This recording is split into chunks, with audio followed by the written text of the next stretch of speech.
Hey now, Steve Stevens for Bionic Buzz. We're here at Art's Radio Dream Launch 10th anniversary here at Steve Resnik's Rock and Roll Mansion. The event features many icons in the radio and record industry, so let's go see who we can talk to. So Colin, here at Bionic Buzz, we're all about people's passion. I want to know where your passion from radio came from. Was it a certain performance you heard on the radio, or was it just naturally for you as a kid? My passion for radio started just like yours now. I listened. I loved radio.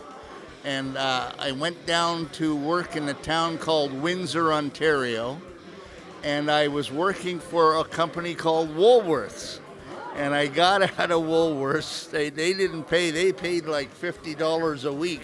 And I knew I could do better in radio. And I went down to the back door of a radio station in Windsor called CKLW.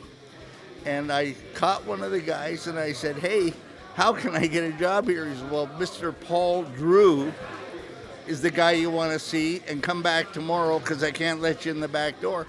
So I came in the next day, had an interview, and I was competing. This gets drawn out a bit. Oh no, it's okay. Keep going. I was competing with a mailroom guy. Now, have you ever heard of Paul Drew? If you have heard of Paul Drew, you'll hear his name today. Yeah. He was a Drake Cheneau person. He was that was a Drake station, and Paul Drew walked around 24/7 with an earplug and a little phone, and he listened to that radio station continually. He slept with it, he bathed with it, he shaved with it. And if you made a mistake, and I was just telling a chap over there, the night he was insufferable. You could not get away from the man. And the night I was competing with the mailroom guy for a job. He was working, I was working. He was to come in at 3 o'clock and go to midnight. I was get off at 3. He phoned at 2 and said, "What's Drew's phone number? I'm through with a guy." And I said, "Whoa, here's his phone number." 5 minutes later, Drew phones. He says, "I know you've done 8 hours. Can you do another 8? "Sure can." He says, "You can call me boss now. You're full time." Wow. So I played records there from 66 to 69. Developed in the Drake format that came right out of Los Angeles. And then after that, I went on to a bit of a career with Chum in Toronto, which was another top 40 station. And then it and myself parted company, and I went into another line of work. Very fascinating. Thanks for sharing. It's a neat little story.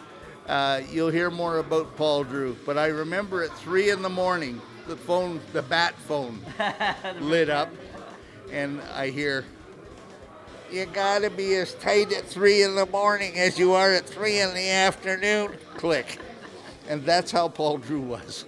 Wow. Anyway, that's my story. I love that. Thanks for sharing. You're welcome. Cool. And then is this your first Radio Dream Launch, or you been here before to see Resnik's house? 2 years ago, I was here. Oh, cool. What do you think of his place? I love the house. Love the place. And remember, I'm coming from Ontario, Toronto area. I don't get out here very often. But I just love to come to the place and have a look at it. It's a perfect place to be. Thank you. Thank you so much for sharing your story. I appreciate it.